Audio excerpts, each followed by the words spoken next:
Mesdames et messieurs, bonjour. Nous sommes ici au siège des Nations Unies à New York avec le ministre congolais de la communication, porte-parole du gouvernement, monsieur Patrick Mouyaya. Monsieur le ministre, bonjour. Bonjour Marius, Merci de répondre à nos questions. On va je vous parler en du prie, discours du président de la bien République. sûr. Qu'est-ce qu'on peut retenir de ce que le président a dit hier? Écoutez, il y a beaucoup de choses à retenir parce que le discours que le président de la République prononce devant l'Assemblée générale des Nations unies à la session ordinaire donne la position de la République démocratique du Congo sur les grandes questions de l'humanité et pas seulement, mais c'est aussi l'occasion de faire le point de la situation générale, en tout cas au pays, au plan sécuritaire, parce que ici, à New York, c'est principalement de questions de sécurité, de paix dont on parle, lorsqu'on parle davantage de questions de droits de l'homme à Genève. Et cette année, c'était un discours particulier, parce que vous savez que la République démocratique du Congo va siéger comme membre non permanent du Conseil de sécurité. La dernière fois, c'était en 90. Et donc, c'était aussi une occasion pour le président de la République de donner plus ou moins la ligne de ce que seront nos sujets, de ce que seront nos leitmotifs dans le cadre de cette participation au Conseil de sécurité. Et il a eu l'occasion de rappeler ce qui nous tient à cœur, parce que ce soit à Genève ou à New York, en marge de ces assemblées, on a parlé de la question de la reconnaissance des génocides congolais, notamment la question du Génocoste. On a fait le point, y compris du processus de paix, Washington. On a rappelé la résolution 2763 et 2773, et on a surtout rappelé la nécessité de l'application au strict de ce qu'il faut pour que ce soit la résolution 2773, que ce soit l'accord de Washington, puisse pleinement donner les effets, ça veut dire le retrait de troupes rwandaises et l'arrêt de toute forme de soutien à la brigade avancée du M23. Et donc, voilà plus ou moins des sujets pour ce qui peut concerner les aspects de paix et de politique, mais on a parlé aussi de l'environnement, parce que vous savez que la République démocratique du Congo se positionne comme pays solution, non pas parce qu'on est dit, mais parce que quotidiennement, notre nature, notre forêt permet de régler les dérapages qui se passent ailleurs. Et donc voilà, c'était plus ou moins l'essence de ce discours pour le moins historique que le président de la République a de nouveau prononcé devant les États du monde ici à New York. Alors, c'est la sixième fois que le président de la République prend la parole devant l'Assemblée générale des Nations unies. Mais chaque fois qu'il vient, il parle de la paix en RDC. Mais depuis la première fois jusqu'à aujourd'hui, on a l'impression que sur terrain, les choses s'empirent. Est-ce qu'on peut dire que le discours du président de la République n'est pas entendu? Écoutez, la paix est une construction permanente. Évidemment, pour construire la paix, il y a beaucoup de préalables. Il faut avoir des acteurs qui le veuillent. Et si les États du monde avaient convenu de créer il y a 80 ans les Nations Unies avec le Conseil de sécurité, c'est parce qu'ils savaient que pour régler des questions de paix, il devait y avoir une instance, parce que les États ne sont pas forcément de bonne foi lorsqu'il s'agit de paix. En l'occurrence, nous avons un pays qui s'appelle le Rwanda, qui, depuis 30 ans, a pris coutume à vivre de l'instabilité à l'est de la République démocratique du Congo, une instabilité créée, voulue et entretenue pendant des années. Et donc, ici, les nations autour des Nations Unies ont été d'un appui stratégique à la RDC depuis les années 2000, ce qui avait permis de mettre fin aux années de rébellion de l'époque, ça avait permis d'organiser la transition et puis plus tard les élections.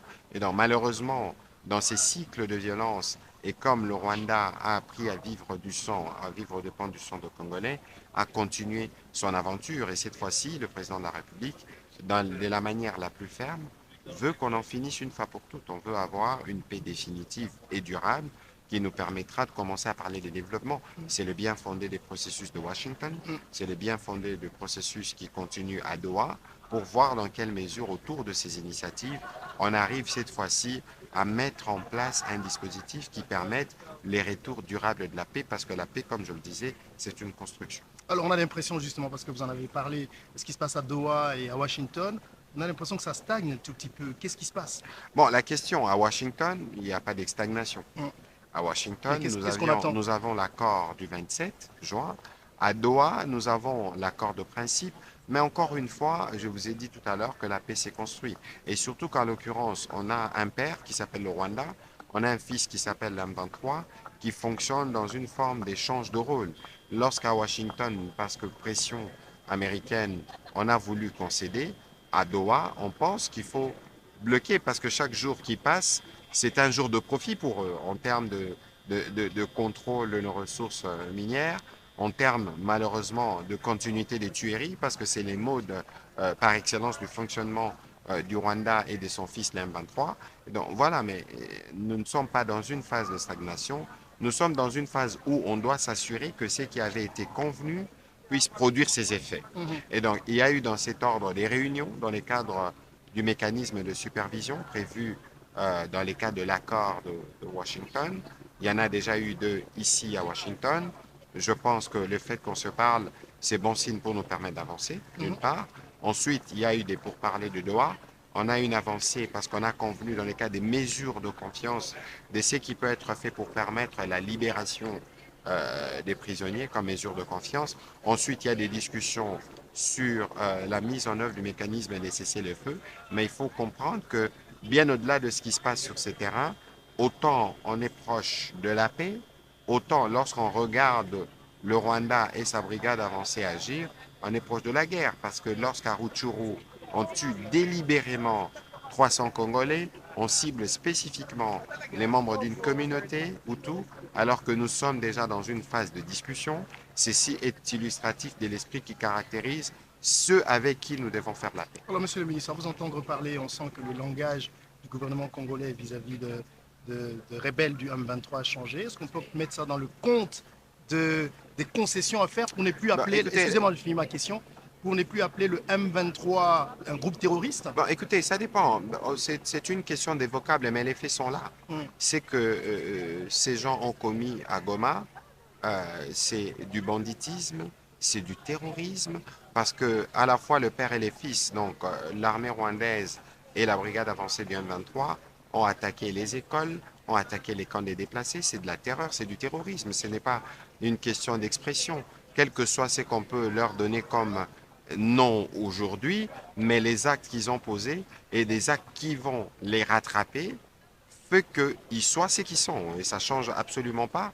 Pantin, supplétif, terroriste, ça revient au même. Alors, monsieur le ministre, entre-temps, on sent que le ton continue à monter malgré que vous êtes en discussion. Je ne suis pas sûr que le ton... De l'autre côté, suis... on voit les M23 faire une démonstration des forces avec les troupes. Il y a aucune démonstration de force qui n'a été faite parce que si vous regardez ce qui nous a été présenté comme spectacle, il est déshonorant tout simplement parce qu'on récupère des prisonniers, on récupère dans ce que j'ai vu des personnes qui ne sont pas en état de prester parce qu'il y avait une volonté. Alors dans les cinémas ou dans les scénarios voulus par le père, donc le Rwanda, on s'imagine que si on présente des gens comme ça en tenue, on va faire croire à la communauté internationale que c'est un problème congolo-congolais. C'est ça l'idée derrière. Et c'est toute la démarche, d'ailleurs, maligne, vicieuse, du côté du Rwanda, à vouloir se distancer de sa créature, le M23, pour dire, voilà, c'est pas nous qui sommes là, mais nous savons, et toutes les nations du monde le savent, que c'est le Rwanda qui arme, c'est le Rwanda qui finance, c'est le Rwanda qui donne les détails opérationnels, et donc il n'y a plus d'ambiguïté là-dessus.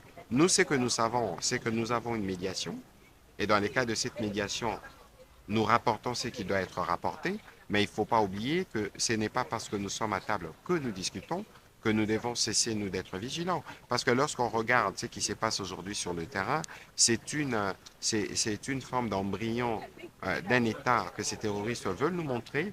Ils se permettent, en violation de prescrits de la Constitution, de faire payer aux parents des frais de la gratuité. Donc, il y a une volonté de voler, y compris des parents qui sont déjà meurtris parce que pas de liberté. C'est la même chose, on pense qu'ils peuvent recruter des magistrats alors qu'il y a un conseil supérieur de la magistrature. On pense qu'on peut avoir une armée, mais tout ça, c'est un peu toute cette illusion entretenue par le père qui permet tout ça. Mais d'avance, je dois vous dire que, cher Marius, il y a une détermination de ce côté qui fera que toutes ces aventures sont des aventures sans lendemain. Alors, quand on compare le discours du président congolais à celui du président Donald Trump qu'on a vu ici au siège des Nations Unies, on a l'impression que le président congolais est toujours dans la dénonciation, alors que Trump, il est dans l'action. Il dit exactement ce que lui pense faire. De quoi vous parlez spécifiquement? Je parle de son discours, de son discours en général. Le président de la République vient dénoncer ce qui se passe en RDC. Est-ce qu'il y a des actions en dehors de... Mais écoutez, il y a des actions que nous faisons. Je ne sais pas si vous parlez spécifiquement du sujet de la guerre. On parle du front militaire, du front diplomatique, du front économique, du front judiciaire, du front médiatique. Il y a des choses qui se font. Mais il ne faut pas oublier que nous sommes dans un processus diplomatique qui veut que les armes s'étaisent. Mais même si on comprend que la volonté des autres, c'est de jamais faire taire les armes parce que c'est par les sangs qu'ils vivent, c'est une chose. Mais après, il faut peut-être pas faire des comparaisons parce que nous ne sommes pas logés à la même enseigne. Nous avons les défis qui sont les nôtres. Les Américains ont des défis qui sont les nôtres. En tout cas, Qui économiquement, sont il n'y les a pas leurs, de, vous voulez il y dire. a- qui sont les leurs, Ouais, merci. ouais. Économiquement, il n'y a pas de comparaisons à se faire. Donc, les challenges sont différents. Dans ce qui nous concerne, dans ce qui se passe en RDC, il y a une part de responsabilité de la communauté internationale. C'est bien celle-là que le président de la République a rappelé dans son discours. Alors on va finir avec cette présence aujourd'hui de la RDC comme vice-président de l'Assemblée générale. Qu'est-ce que le Congo attend de ce mandat de la Bon, RDC? écoutez, à l'exemple de ce que nous faisons déjà à Genève, Mm. nous entendons apporter le message pour le multilatéralisme, pour le retour de la paix, pour la place de la femme de jeunes. Vous connaissez les sujets qui nous tiennent à cœur. C'est dans cet ordre-là que nous allons inscrire notre mandat dans le cadre de notre participation au Conseil de sécurité pour les années qui viennent. Monsieur le ministre, merci pour votre temps. C'est moi qui vous remercie.